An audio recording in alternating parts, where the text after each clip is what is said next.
Gas station का business हमारे south Asian investors, specially जो पाकिस्तान से आने वाले इन्वेस्टर्स हैं, उनका एक फेवरेट बिज़नेस कंसीडर होता है। यूएसए के बिज़नेस इन्वेस्टर वीज़ा, जो कि E2 ट्रीटी इन्वेस्टर वीज़ा है, उसके लिए आपको बिज़नेस एस्टैब्लिश करना होता है और इसीलिए majority of old school investors जो हैं वो आज भी ट्रेडिशनल बिजनेसेस जैसे गैस स्टेशन का बिज़नेस है उसको पसंद करते हैं और उसमें इन्वेस्ट करना चाहते हैं। Because hypothetically, gas station business is considered as more secured or sustainable business. तो आज इस वीडियो में मैं ये एक्सप्लेन करूंगा कि गैस स्टेशन परचेज करते हुए आपको किन चीज़ों का ध्यान रखना है और वो तमाम प्रोसेसेस जिनसे गुजर के आप एक गैस स्टेशन बिजनेस परचेज कर सकते हो और उसके साथ साथ E2 वीज़ा के लिए क्वालिफाई कर सकते हो। So stay tuned.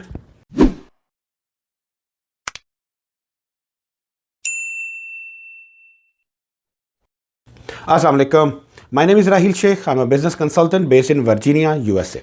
मेरी फर्म स्टार्टअप बिजनेस ब्यूरो में हम कंसल्टिंग और मैनेजमेंट सर्विसेज प्रोवाइड करते हैं उन इन्वेस्टर्स को और एंटरप्रेन्योर्स को जो यूएसए में बिजनेस एस्टैब्लिश करना चाहते हैं और उसके साथ साथ यूएस के बिजनेस वीज़ा को परसू करना चाहते हैं।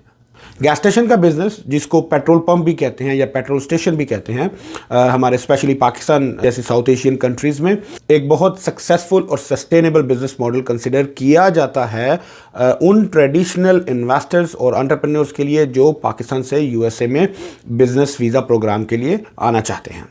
तो इस वीडियो में समझते हैं कि गैस स्टेशन बिज़नेस के लिए हमें एवरेज कितनी इन्वेस्टमेंट की ज़रूरत है और एक गैस स्टेशन को परचेज़ करने के लिए क्या क्या चीज़ों को आपने कंसिडर करना है।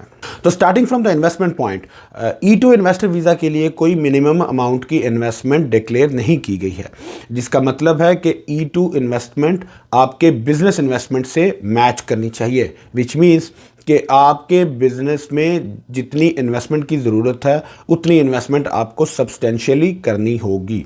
अब आप अगर एक मिनिमम अमाउंट के साथ एक गैस स्टेशन परचेज करने की बात करते हो तो कुछ फैक्टर्स हैं जो आपको कंसिडर करने हैं।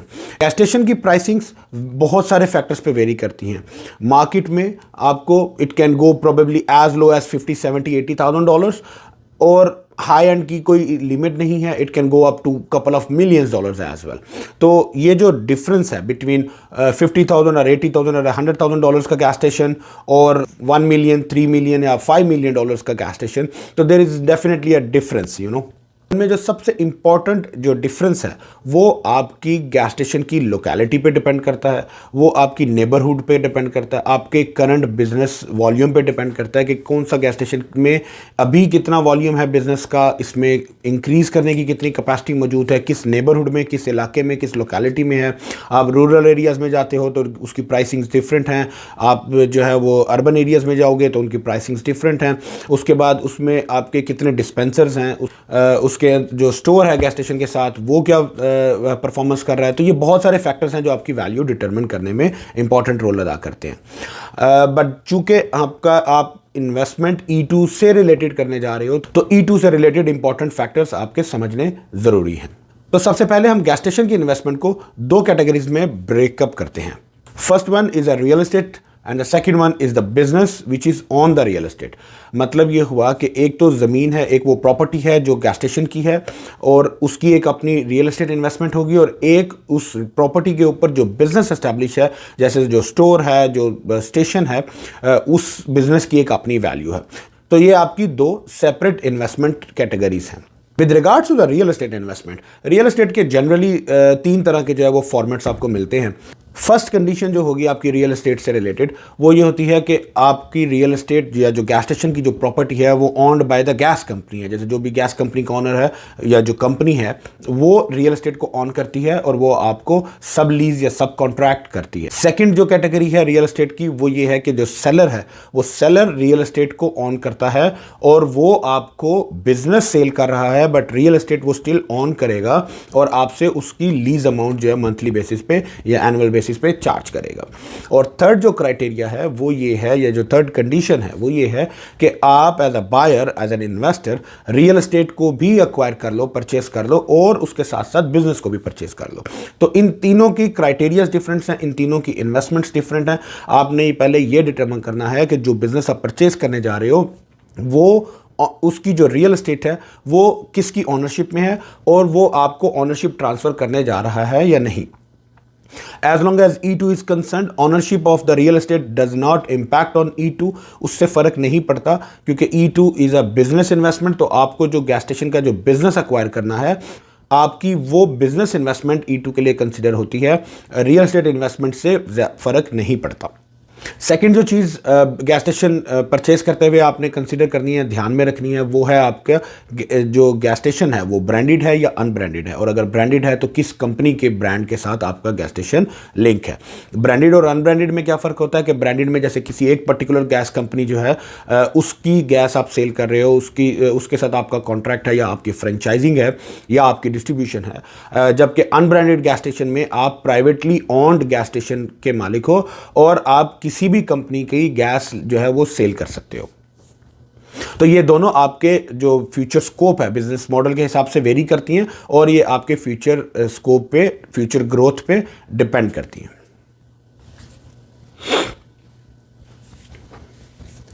और थर्ड जो इंपॉर्टेंट चीज़ आपको कंसीडर करनी है गैस स्टेशन परचेज करते हुए, वो ये है कि अगर आप फॉर एग्जांपल किसी ब्रांडेड गैस स्टेशन को परचेज करने जा रहे हो जो कि किसी एग्जिस्टिंग गैस कंपनी के साथ एसोसिएटेड है, तो उस एसोसिएशन की क्या टर्म्स एंड कंडीशंस हैं।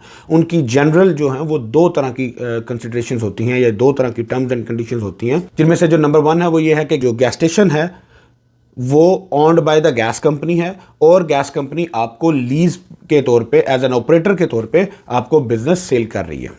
या इवन अगर आपका कोई एग्जिस्टिंग सेलर है तो वो operator of the gas company है और वो एज एन ऑपरेटर आपको बिजनेस सेल कर रहा है। जबकि जो दूसरी कंडीशन है उसमें आप एज अ डिस्ट्रीब्यूटर या as a franchisee, depending on के क्या बिजनेस टर्म्स एंड नेगोशिएशंस हैं आपकी गैस कंपनी के साथ, तो आप एज अ बिजनेस फ्रेंचाइजी आप जो है वो गैस का स्टेशन को ऑन करते हो। इनमें जो मेजर डिफरेंस है वो ये आता है कि इससे आपकी जो गैस सेल की प्राइसिंग मार्जिन है, जो मार्जिन है आपके, उसमें फ़र्क पड़ता है। बिकॉज अगर आप ऑपरेटर के तौर पे काम करते हो तो आप गैस की इन्वेस्टमेंट नहीं करते और गैस कंपनी आपको एक पर्टिकुलर परसेंटेज ऑफ अमाउंट जो है वो आपको as a commission of selling the gas आपको पे करती है।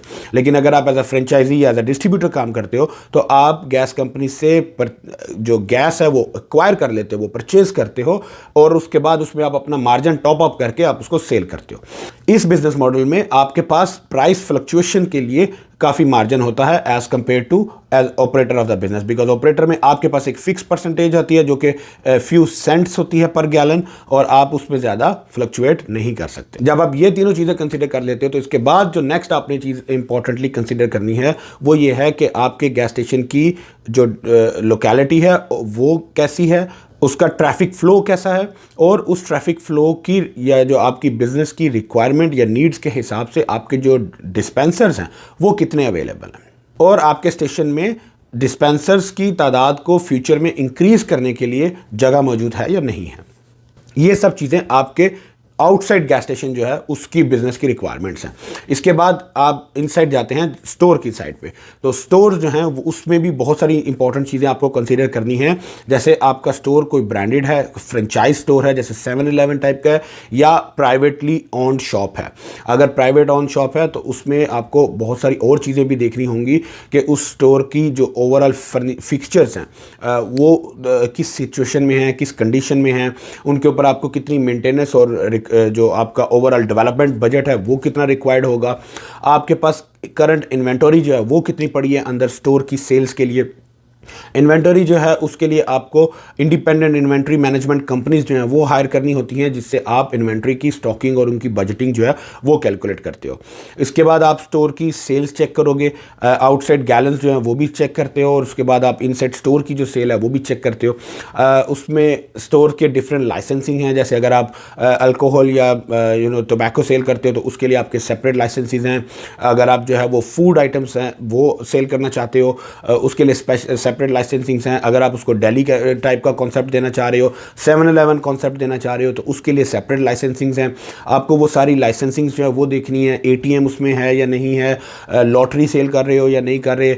इसके अलावा ये बहुत सारी चीज़ें जो आपको सारी अंदर की लाइसेंसिंग और लीगल रिक्वायरमेंट्स जो हैं वो कंसिडर करनी है। और इन सब रिक्वायरमेंट्स के बाद आप उस गैस स्टेशन की सेल्स और फाइनेंशियल जो रिपोर्ट्स हैं उनको इवैल्यूएट करोगे। आप उनको डिटेल के साथ कंसिडर करते हो, आप एक CPA हायर करते हो या एक बिजनेस वैल्यूअर जो है वो, बिजनेस एडवाइज़र जो है वो हायर करते हो, जो कि आपके बिजनेस की वैल्यूएशन करके आपको बताता है। इसमें आपने गैस स्टेशन की टाइमिंग्स जो हैं वो भी आपने देखनी है कि आपका 24/7 है या आपका 10 आवर्स अ डे है या 15 आवर्स या 16 आवर्स अ डे है। आपकी एम्प्लॉयमेंट्स जो हैं बीच में जो पेरोल है वो चेक करनी है कि एम्प्लॉयमेंट अगर आपकी कैश के एम्प्लॉयज़ हैं जो कि रिपोर्ट नहीं होते मोस्टली, वो आपके E2 की वीज़ा में प्रॉब्लम क्रिएट कर सकते हैं।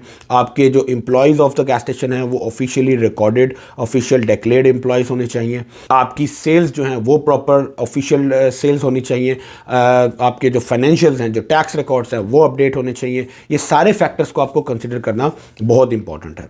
और इसके साथ साथ एक और इम्पॉर्टेंट चीज़ जो आपने मस्ट कंसिडर करनी है वो ये है कि आप डील नेगोशिएट करने से पहले आप अपने सेलर से ये कंफर्म कर लीजिएगा कि गैस कंपनी और सेलर दोनों एक नॉन US रेजिडेंट के साथ डील मैच्योर करने के लिए कंफर्टेबल हैं या नहीं।